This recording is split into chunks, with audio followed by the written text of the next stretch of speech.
Bismillahirrahmanirrahim. Pada pertemuan yang kemarin kita telah membahas atau di dalam kitab ini dibahas tentang kekuatan ikatan dari seorang hamba dengan Allah Subhanahu wa taala, yang ikatan itu tidak pernah lepas, tidak akan terputus untuk selama-lamanya, yang mana ikatan tersebut memiliki satu persyaratan, dan persyaratan itu tentu telah kita dapatkan dari pelajaran-pelajaran sebelumnya di dalam kitab Al-Wala wal Bara ini.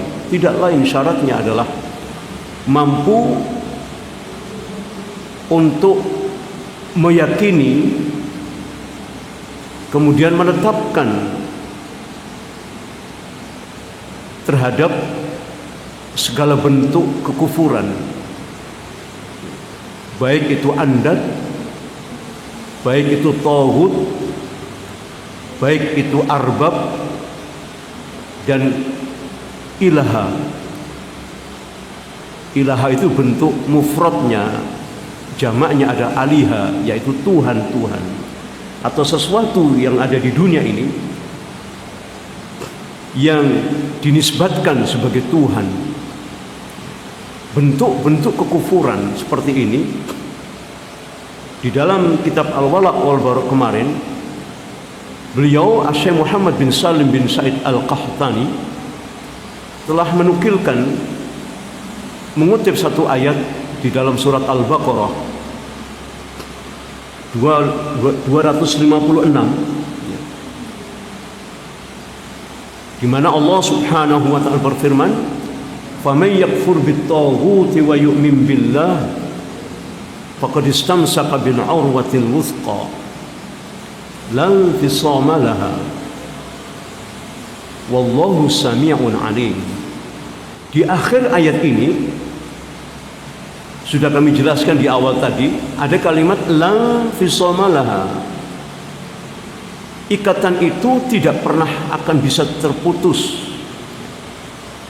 Karena yang mengikat itu pertama, orang yang mau mengkufuri taghut sebagai asbab, sebagai sebab dari satu persyaratan yang disyaratkan oleh Allah Subhanahu wa taala, faman yakfur bit-taghut, maka barang siapa dia mampu meyakini kalimat la ilaha illallah, dengan keyakinan itu muncul keinginan, kekuatan yang sangat kuat untuk kufur kepada taghut, untuk mengkafirkan orang-orang kafir, baik kafir asli maupun orang-orang yang mengaku Islam tapi sudah batal syahadatnya. Ada satu ungkapan bahwa pemerintah ini adalah pemerintah kesepakatan. Nah, itu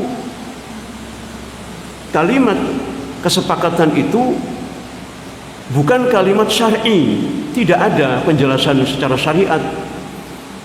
Yang ada di dalam Islam itu iman atau kafir, iman atau kafir. Ya. Kalau itu dikaitkan dengan satu pemerintahan atau satu negara, maka negara atau pemerintahan di dalam satu negara itu yang tidak berhukum dengan hukum Allah, itu adalah pemerintahan kafir. Di dalam terminologi atau istilah bahasa syariat tidak ada negara mu'ahadah, itu negara berdasarkan perjanjian atau kesepakatan, tidak ada. Perjanjian itu dengan orang kafir. Kalau negara perjanjian, ya tentu perjanjian antara Islam dengan kafir itu diikat dengan syariat Allah Subhanahu wa ta'ala. Maknanya pemerintahan itu harus Islam.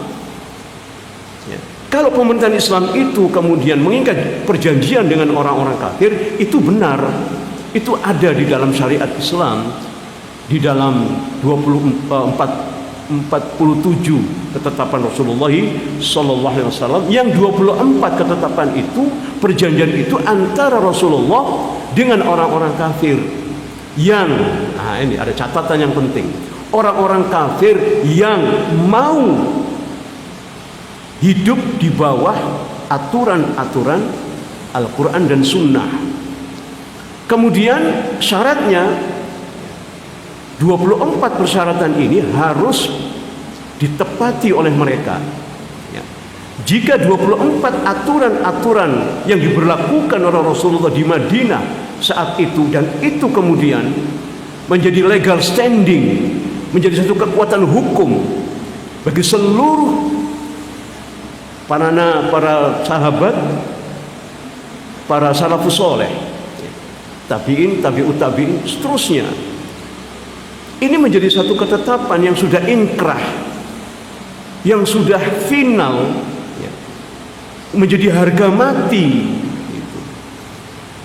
Kalau Rocky Gerung mengatakan Pancasila itu bisa dirubah, karena pada pasal 37 KUHP itu, konstitusi itu, di dalam konstitusi Indonesia sendiri mengatakan negara ini bisa dirubah, lambang negara bisa dirubah, lagu negara bisa dirubah, dan itu bukan harga mati kalau bisa dirubah. Kalau aturan Allah yang didelegasikan kepada Rasulullah SAW, yang itu berkaitan dengan ayatul muhkamat, ayat-ayat hukum yang muhkamat, yang sudah tetap, syariat-syariat Allah yang sudah inkrah, yang berkedudukan hukum yang sudah tetap, tidak bisa berubah, ya jangan dirubah. Ini persoalan. Tidak menjelaskan secara argumentasi yang kuat, lalu sembarangan mengatakan ini negara muahadah, negara kesepakatan. Sepakat dengan siapa? Dan bentuk kesepakatannya seperti apa? Di mana kesepakatan itu dicantumkan? Gitu. Kalau 24 aturan yang diberlakukan oleh Rasulullah telah ada di dalam sejarah perjalanan negara Islam sampai dengan hari ini, sudah ada itu. Saya mengatakan negara Islam itu supaya agak sedikit lega itu, kupingnya orang-orang kafir dan munafik itu. Tapi kalau saya mengatakan daulah Islamiyah, ya, itu ada kuping yang sakit dan ada mata yang sepet kalau mendengar daulah Islamiyah. Maka saya gunakan negara Islam. Padahal antara negara dan daulah Islam itu sama saja. Yang satu bahasa Indonesia, yang satu bahasa Arab. Lalu kenapa takut dengan negara Islam? Ya. Ketakutan itu berdasarkan ketakutan yang tidak mendasar. Siapa yang takut? Ya tentu orang-orang kafir. Dan ketakutan ini kemudian ditransfer kepada orang-orang Islam. Ya ini celakanya di situ. Ini musibah. Takutnya orang kafir terhadap 24 aturan yang diberlakukan oleh Rasulullah SAW, lalu ketakutan ini ditransfer, didelegasikan kepada umat Islam. Kenapa kemudian begitu takut mereka? Karena didasarkan pada ayat Allah Subhanahu wa taala di dalam surat At-Taubah ayat 29, di mana Allah berfirman, "A'udzubillahi minasyaitonir rajim. Qatilul ladzina la yu'minu billah wala bil yaumil akhir wa la yuharrimuna ma haramallahu wa rasuluhu wa la yadinuna dinal haqq minal ladzina utul kitab hatta yu'tul jizyah an yadhin wa hum shahirun." Ini yang ditakutkan oleh orang-orang kafir, sehingga mereka berambisi. Ketakutan mereka ini tidak beralasan. Kenapa? Ini ketakutan, mohon maaf, ketakutan yang dialami oleh hewan-hewan buas terutama. Takut kalau hewan buas itu makanannya itu akan direbut oleh hewan buas yang lain, sehingga ada yang menaikkan hasil buruannya ke atas pohon, ada yang kemudian berkoloni untuk melindungi hasil buruannya, macam-macam. Nah, ketakutan hewan seperti ini Itu dialami oleh orang-orang kafir sampai dengan hari ini. Ketakutan berdasarkan nurani, atau bukan nurani, insting hewan. Mereka takut seperti hewan takut kehilangan buluannya. Jadi ikhwan fillah wa akhwatal iman rahimani rahimakumullah. Salah satu poin di dalam kitab Al-Wala wal Bara ini, silakan kita temukan karena ini berada di halaman-halaman yang terakhir, tentang keterangan tentang apa itu negara dan apa itu negara Islam. Kalau saya bacakan panjang ya. Saya ingin menyampaikan ada beberapa poin saja.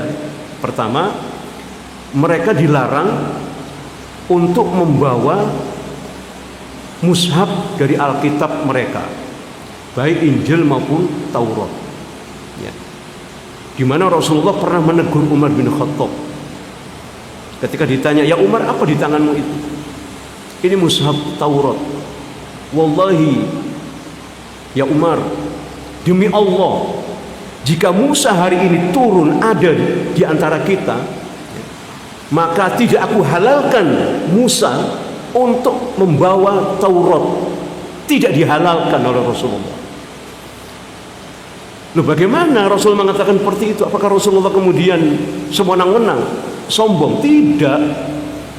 Karena seluruh para nabi dan para rasul itu, ketika Rasulullah SAW akan melakukan Isra ke Sidratul Muntaha, mampir dulu di Masjid Al-Aqsa, dan beliau kemudian dijadikan sebagai imam bagi para nabi dan para rasul, semuanya menjadi makmum Rasulullah sallallahu alaihi wasallam.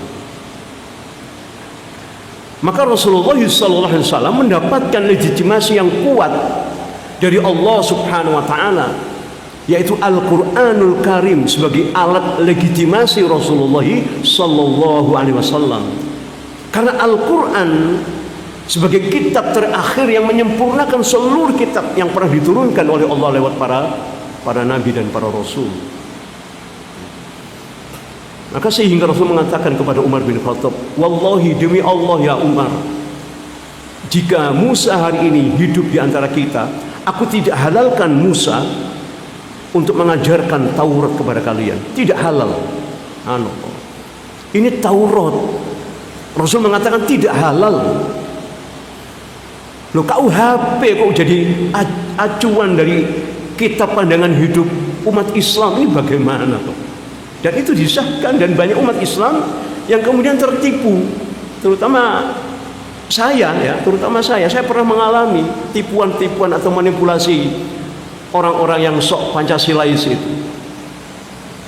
Kenapa? Karena guru-guru pun juga tertipu. "Anak-anak, kalau kalian berbuat baik, membantu orang lain, ya, itu termasuk mengamalkan Pancasila. Butir keberapa anak-anak? Butir kedua, Ibu." Loh, ini kan manipulasi. Ya. Kalau ada orang kafir meninggal, ya, kita harus datang dan kita harus menghormati, mendoakan mereka. Itu ada di dalam butir Pancasila yang pertama. Ini kan menipu namanya, memanipulasi. Dan sampai hari ini pun diajarkan kepada anak-anak kita. Bentuk-bentuk kesyirikan seperti ini diajarkan, yang menyebabkan mau tidak mau anak kita ini di brainwashing oleh mereka. Otaknya dicuci dengan pertanyaan-pertanyaan seperti itu. Kalau kita menjaga persaudaraan sebangsa dan setanah air, bersaudara dengan orang-orang di luar agama kita, itu mengamalkan sila keberapa? Sila keempat, persatuan, sila ketiga ya, persatuan Indonesia. Alhamdulillah, saya kok kadang-kadang kepingin melupakan, kadang-kadang juga masih ingat-ingat juga Pancasila ini. Kepingin sebenarnya melupakan gitu. Yang itu tadi, alhamdulillah Allah Subhanahu wa taala memberikan Al-Qur'an ini sebagai hidayah, sebagai petunjuk, dan sebagai pelindung. Al-Quran ini melindungi apa? Melindungi kalimat la ilaha illallah. Akan kita dapatkan keterangan ini. Baik, Ikhwan fillah akhwatul iman rahimani rahimakumullah, kata penulis kitab ini ya, di dalam Al-Qur'an surat Al-Baqarah 256 tadi itu, di mana Allah berfirman ya, barang siapa yang kufur, yang mengkufuri tauhid ya, tauhid itu jamak daripada togo ya, togo. Kalla innal insana layatgha ar-ra'ahu istaghna. Ini jiwa manusia memang seperti itu sifatnya. Suka berot, togo itu berot, tidak mau diatur. Kenapa tidak mau diatur? Ar-ra'ahu istaghna. Saat ketika melihat dirinya itu sudah serba cukup, serba kaya, merasa sudah kaya, merasa sudah cukup, tidak perlu Al-Quran, tidak perlu hadis, cukup kita. Pancasila harga mati. Orang seperti ini itu jumlahnya jutaan di Indonesia ini, hampir 200 juta. Kaum muslimin Indonesia seperti itu keyakinannya, bahwa mereka harus mengamalkan Pancasila, mengamalkan butir-butir Pancasila. Padahal Pancasila itu kata Rocky Gerung bisa diganti kok. Bisa diganti, dan dia bukan harga yang mati. Hidup pun tidak, karena tidak jelas ya. Karena Pancasila itu bisa ditafsirkan oleh siapapun penguasa di hari ini. Kemarin Soekarno menafsirkan Pancasila ya. Toh akhirnya ujung-ujungnya Nasakom ya. Soeharto juga demikian, menjadi demokrasi terpimpin dengan Pancasila. Demokrasi dipimpin oleh Pancasila. Nah ini sudah bingung lagi umat Islam ini. Ini pakai demokrasi atau pakai Pancasila? Tafsirnya tidak jelas sesuai dengan keinginan penguasa. Hari ini pun seperti itu. Pancasila tapi di belakangnya dibayang-bayangi.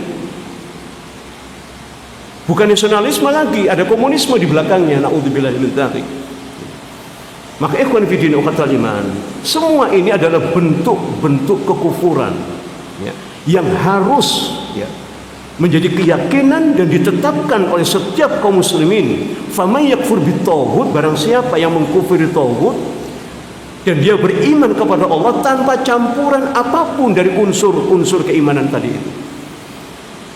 Anasir-anasir iman ini, unsur-unsur dari keimanan itu tidak boleh ada sedikit pun tercampur ya. Karena campuran yang berdasarkan hawa nafsu manusia, maka campuran itu pasti batil, dan itu dilarang oleh Allah Subhanahu wa taala. Wala talbisul haqqa bil batil wa taktumul haqqa wa antum ta'lamun. Padahal kamu tahu yang hak itu adalah kebenaran. Wa antum ta'lamun, dan kamu tahu tentang Al-Quran itu isinya suci. Al-Quran ini langsung diturunkan oleh Allah Subhanahu wa taala dari Lauhil Mahfuz secara berangsur-angsur, tidak boleh dicampur. Maka jika ada campuran harus ditolak. Nah ini makna daripada ayat ini, kata beliau ya.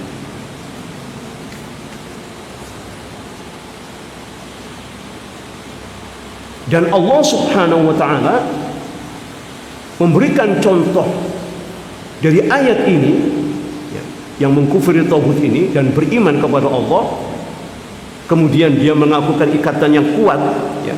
Ini hasil daripada mengkufuri tauhid dan beriman tanpa campuran ya.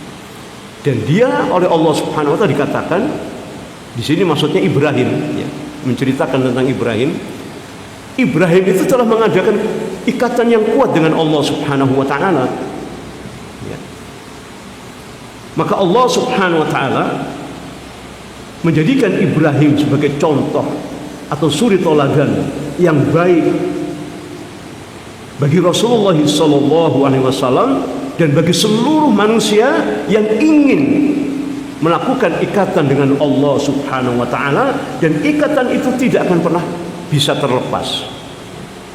di mana Allah Subhanahu wa taala berfirman, a'udzubillahi minasyaitonir rajim, qad kanat lakum uswatun hasanatun fi Ibrahim walladzina ma'ah idz qalu liqaumihim inna bura'a'u minkum wa mimma ta'buduna min dunillah kafarna bikum wa bada bainana wa bainakum al-adawatu wal baghdha abadan hatta tu'minu billahi wahdah. Allah Subhanahu wa taala berfirman, qad kanat lakum uswatun hasanah, sungguh Muhammad telah ada suri toladan contoh yang baik dalam diri Ibrahim dan orang-orang yang bersama Ibrahim, yang saat itu dia mengatakan kepada kaumnya. Ibrahim ya, menyerukan kepada kaumnya. Menyerukan itu artinya mengingatkan. Dan peringatan Ibrahim ini bukan syir ya, di hadapan penguasa Namrud. Dia mengatakan ini dikatakan di ayat ini dikatakan dia berhadapan dengan penguasa Namrud dan seluruh pengikut rakyat-rakyatnya Namrud. Artinya dia berbicara secara terang-terangan di ruang publik, tidak sembunyi-sembunyi. Jangan, tidak boleh menghina penguasa, itu tidak boleh. Ini perintah kok malah tidak boleh, bagaimana ini? Fasda' bima tu'mar sudah kita dapatkan. Dan Ibrahim ini menjadi contoh loh. Contoh Ibrahim ini, qad kanat lakum uswah hasanah, contoh terbaik ya, dari seseorang yang menyatakan, memproklamirkan secara publis di depan umum, di hadapan penguasa langsung. Tidak surat-suratan kayak pacaran naik, surat-suratan ambil tauhid. Tidak boleh. Kita harus berhadapan dengan tauhid secara sir. Ya Allah, ini menipu namanya, menipu ayat ya.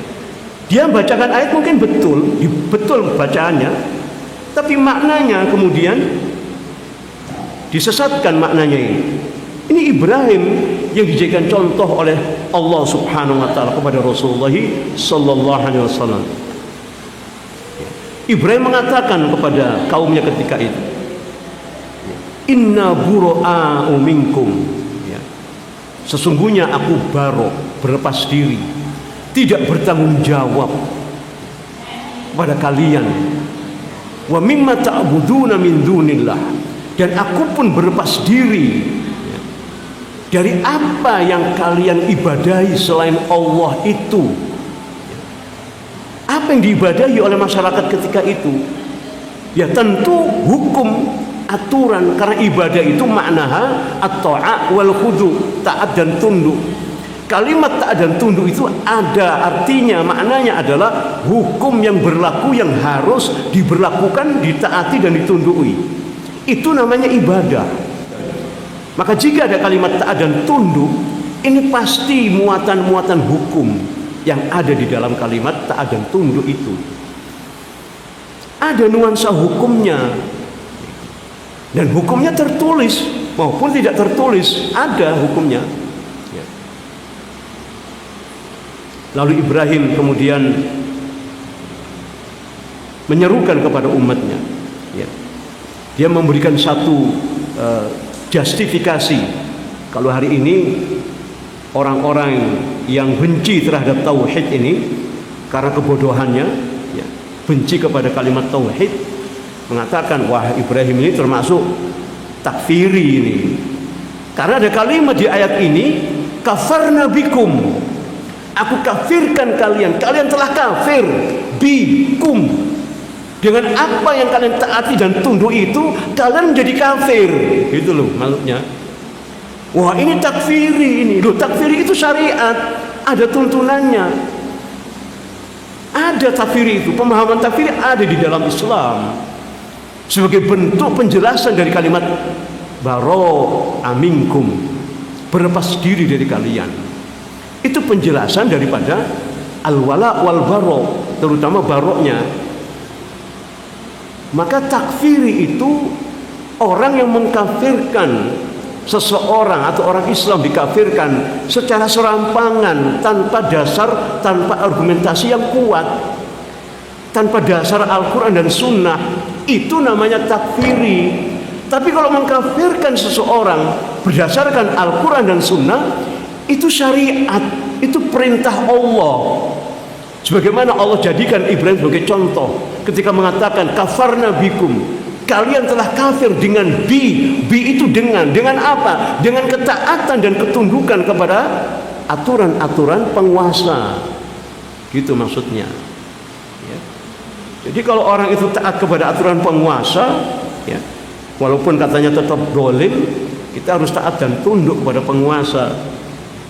Nah, ini entah menipu atau memang bodoh, atau dungu atau setengah dungu, tidak tahu saya.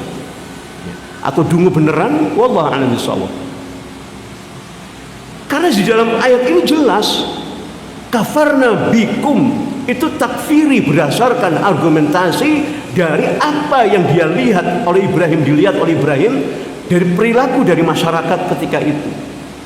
Dan itu dilakukan secara publis, secara terang-terangan. Dan itu juga dilakukan oleh Ibrahim kepada bapaknya. Bapaknya juga demikian. Ibrahim sampai berjanji kepada bapaknya, amau'idatun wa'adaha iyyahu falamma tabarra'a minhu falamma tabayyana minhum tabarra'a min.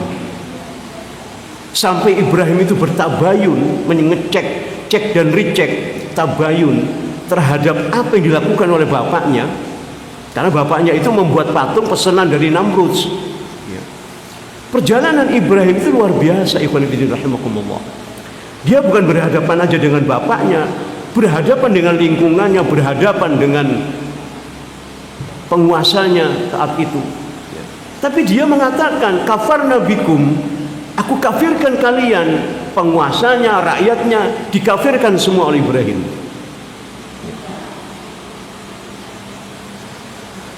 Kemudian Ibrahim mengatakan wabada bainana wa bainakumul adawatu wal baghdha abadan. Ibrahim mengatakan bahwa pada hari ini, wabada hari ini, bainana wa bainakum, antara kami Ibrahim dan pengikutnya itu dengan kalian, wa bainakum adawatu wal baghdha. Ya. Ada permusuhan. Jadi permusuhan dan kebencian, ya. Adawatu wal baghdha, permusuhan dan kebencian abadan, untuk selama-lamanya. Diproklamirkan permusuhan ini oleh Ibrahim. Ya.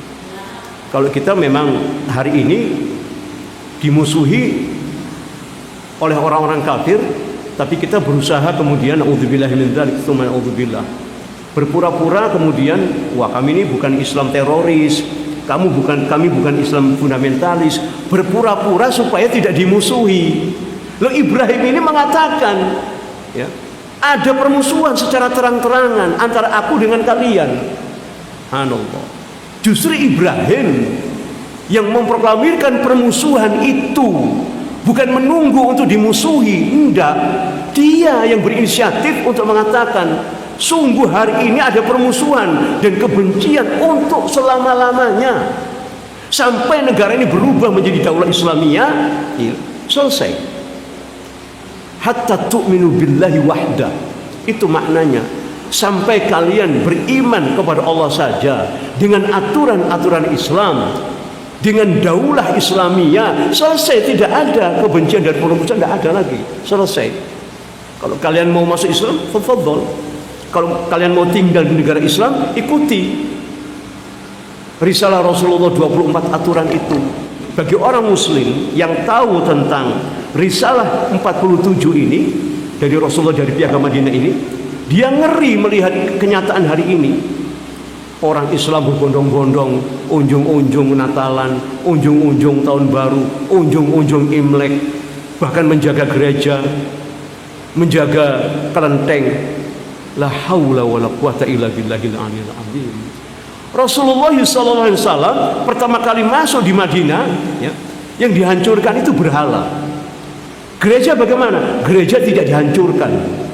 Tapi kata Rasulullah, jika ada gereja yang rusak nggak dipakai, tidak boleh dipakai selamanya. Cukup yang ada saja dipakai. Ini bentuk toleransi beliau kepada orang-orang kafir. Ya. Boleh orang kafir beribadah di gereja, boleh, bukan dilarang, boleh, boleh. Ya. Boleh berjualan orang-orang kafir, boleh.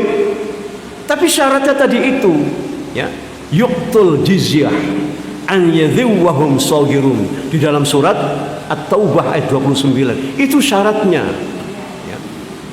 Sampai hatta yuqtul jizyah an yadhiwahum saghirun, sampai mereka membayar jizyah, ya, dengan tangan-tangan mereka, dan mereka harus dalam keadaan tunduk. Dalam keadaan tunduk sehingga merasa terhina. Ya, enak jadi uang kafir gitu. Begitu perasaannya kira-kira. Sambil ngasih jizyah, tidak boleh melihat wajah Rasulullah, tidak boleh. Kalau kita memandang wajah ulama, itu masya Allah, itu pahala. Memandang ulama yang ulama-ulama yang warasatul anbiya, ya, itu pahala. Jadi ikhwan fillah, ikhwatal iman, rahiman rahimakumullah. Inilah gambaran dari satu ketetapan Allah Subhanahu wa taala dari kalimat la ilaha illallah yang diajarkan kepada Ibrahim, ya. Sampai Ibrahim memiliki satu kekuatan jiwa yang seperti itu. Maka ikhwan fillah ikhwatal iman, kata penulis kitab ini, beliau mengatakan dari awal sampai akhir di dalam Al-Quran, Al-Quran menjelaskan dan menuntun kepada kita untuk menemukan makna kalimat la ilaha illallah. Kemudian Al-Quranul Karim mengajarkan kepada kita untuk memiliki satu kekuatan jiwa, yaitu menolak dan meniadakan kesyirikan berikut anasir-anasir yang selalu ada di dalam kemusyrikan itu. Jadi kesyirikan ini ada unsur-unsurnya. Unsur-unsurnya itu banyak, ya. Kalau di dalam penjelasan kitab Milah Ibrahim yang disusun oleh Abdurrahman Al-Maqdisi, beliau mengatakan kekufuran itu ada dua, ya, yaitu kufur syirik, ya, mohon maaf, kesyirikan itu ada dua. Pertama syirik kusur dan syirik kubur, ya. Nah, syirik kubur ini adalah anasir, ya, unsur-unsur dari kesyirikan kusur. Apa syirik kusur itu? Kesyirikan yang berpusat pada kekuasaan. Nah, kekuasaan, ya, selalu menggantungkan harapannya kepada pelaku-pelaku syirik kubur, ya.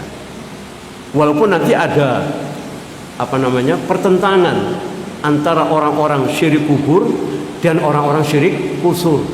Orang-orang syirik kusur menganggap orang-orang syirik kubur ini selalu melakukan bid'ah, khurafat, tahayul. Tidak sadar mereka telah melakukan kesyirikan, yaitu apa? Taat kepada hukum-hukum penguasa. Sehingga mereka tidak sadar, ya. Mereka mendukung penguasa tetapi sambil mencela orang-orang yang melakukan syirik kubur. Dan ini kita lihat di hadapan mata kita ini, sama-sama pelaku syirik saling mengkafirkan. La haula wala quwata illa billah. Dan kita berlepas diri dari dua kelompok seperti ini hari ini muncul di tengah-tengah kita. Jika orang itu paham tentang akidah, tentang tauhid, akan mengetahui keterangan dari Syekh Abdurrahman Al-Maqdisi ini, bahwa syirik kusur, syirik kekuasaan, syirik istana itu selalu bergantung kepada syirik kubur. Nah, syirik kubur, ya, menggantungkan harapannya, ya, supaya tempat-tempat syiriknya itu tidak diobrak-abrik, ya. Mereka bergantung kepada penguasa syirik, kepada pemerintahan kufur, pemerintahan musyrik, ya. Jadi terjadi simbiotis mutualisme, saling menguntungkan di antara mereka ini. Dan ini terjadi.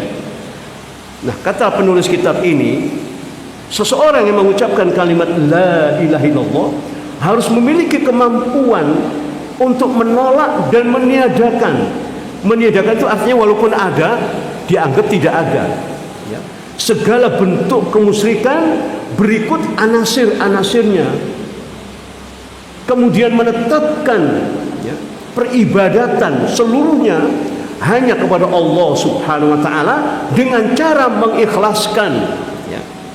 Niat ikhlas yang pertama untuk beribadah hanya kepada Allah sebagai Tuhan satu-satunya yang berhak dan wajib untuk diibadahi oleh manusia. Setiap ucapan dan perbuatan yang baik kemudian dicintai dan diridhoi oleh Allah Subhanahu wa taala adalah bagian dari makna ikhlas itu keseluruhan. Karena ikhlas itu menunjukkan bahwa seseorang itu dia telah menjadi muslim, menjadi aslam, menjadi muslim yang sejati secara keseluruhan, baik secara terpaksa maupun secara ikhlas atau secara tau'an wa karhan ya, secara sukarela maupun secara terpaksa. Maknanya apa? Sukarela dia setelah dia mengetahui tentang apa itu makna kalimat la ilaha illallah di dalam Al-Quran. Al-Quran menjelaskan tentang tauhid rububiyah, yang menciptakan, yang mematikan, yang menghidupkan dan seterusnya. Dan dia memaknai tauhid itu dalam tauhid uluhiyah ya. Sehingga orang itu kemudian secara tau'an, secara sukarela dia dengan ilmunya dia tunduk ya, taat dan tunduk kepada Allah Subhanahu wa taala, dan itulah bentuk ibadah. Ya, kita dengarkan adzan Isya dulu. Jadi ikhwan fillah ukhtal iman rahimakumullah. Ya, sebenarnya indah Islam ini ya. La yukallifullahu nafsan illa wus'aha ya. Karena Allah tidak akan membebani seseorang kecuali sesuatu yang beban itu dia bisa pikul. Allah telah berikan kemampuan sehingga dia mampu memikul beban yang diberikan oleh Allah, dan dia tidak akan mau menambah beban itu jika Allah tahu ya, bahwa dia tidak mampu untuk memikul beban itu. Kalau mampunya baru satu, ya satu saja dulu. Kalau sudah kemampuannya dua, ya tidak apa-apa, silakan Pak Anton, Pak Jen misalkan Bu ya, mohon maaf ini misal ya, temannya juga apa-apa. Amin, Allahumma amin. Apa maunya Islam ya itu saja ya. Tau'an au karahan. Kalau tidak mampu jangan dipaksa ya, jangan dipaksa ya. Masya Allah, alhamdulillah. Kadang-kadang kita ini terpaksa harus membantu gitu, kadang-kadang terpaksa memang. Wallahu a'lam bishawab. Ikhwan fillah ukhtal iman rahimakumullah. Kita teruskan. Kemudian beliau mengatakan, dan ketakwaan itu adalah memelihara diri dari kemurkaan ya, dan siksa Allah Subhanahu wa taala dengan meninggalkan ya, kesyirikan dan anasir-anasirnya serta kemaksiatan-kemaksiatan yang menyebabkan diri kita ini terjerumus di dalam kemaksiatan dan dosa, naudzubillah ya. Kemudian dengan beribadah secara ikhlas kepada Allah serta mengikuti perintah-perintah, larangan-larangan Allah ya, sesuai dengan apa yang telah disyariatkan oleh Allah Subhanahu wa taala. Ibnu Mas'ud radhiyallahu anhu mengatakan bahwa takwa itu adalah antum mengerjakan ketaatan kepada Allah berdasarkan nur cahaya la ilaha illallah ya, dengan mengharapkan pahala dan ridho Allah semata ya. Itulah takwa. Kemudian meninggalkan kemaksiatan, kesyirikan dan seluruh sesuatu yang dimurkai oleh Allah Subhanahu wa taala yang akan membawa siksa di hadapan Allah ya. Berdasarkan cahaya kalimat la ilaha illallah pula ya. Jadi ikhwan fillah ukhtal iman rahimani rahimakumullah, sedikit ya, di mana Rasulullah SAW, saya tambahkan sedikit, beliau bersabda, umirtu an uqatilan nas hatta yashhadu an la ilaha illallah wa yuqimus shalah wa yu'tuz zakah wa idza fa'alu dzalik asamu minni dima'ahum wa amwalahum illa bihaqqil Islam wa hisabuhum 'ala Allah taala. Ya. Rasulullah sallallahu alaihi wasallam bersabda, umirtu an uqatilan nas hatta yashhadu an la ilaha illallah. Aku diperintahkan oleh Allah untuk memerangi manusia hatta yashhadu an la ilaha illallah, sampai manusia itu bersaksi bahwa tidak ada ilah kecuali Allah yang berhak untuk disembah. Wa yuqimus shalah wa yu'tuz zakah. Kemudian mereka melaksanakan salat, menegakkan salat dan membayar zakat. Kalau tidak diperangi oleh Rasulullah, ya, sudah syahadat tapi tidak mau salat, ya, tidak mau zakat, diperangi. Tidak mau syahadat, tetap juga diperangi. Nah, nanti ada penjelasannya ini. Wah, berarti Islam agama pemaksaan? Enggak, bukan itu maksudnya. Ya. Islam tidak memaksa. La ikraha fiddin, qad tabayyana rusdu minal ghayy. Minal ghayy sudah jelas. Antara yang benar dan yang sesat itu sudah jelas, tidak dipaksa. La ikraha fiddin. Tetapi barang siapa orang-orang kafir yang ingin tinggal di daulah Islamiyah, dia harus dipaksa. Untuk apa? Untuk taat kepada 24 aturan yang telah diberlakukan secara inkrah, secara sudah selesai, sudah tamat, sudah finish, sudah harga mati bagi daulah Islamiyah. Makanya daulah Islamiyah dibenci oleh orang-orang kafir. Kenapa? Karena 24 aturan Rasulullah inilah yang diasumsikan oleh mereka. Oh, ini berarti memerangi. Loh, memerangi itu bukan sekedar membunuh. Memerangi itu diberikan aturan. Ya. Kita ini diperangi oleh tauhid dengan apa? Dengan aturan mereka, dengan hukum. Maka hukum inilah yang bisa mengatur segala sesuatunya. Persoalannya hukum Allah kah atau hukum kafir kah? Allah bertanya, apa hukmul jahiliyah yabghun wa man ahsanu minallahi hukman liqaumin yuqinun.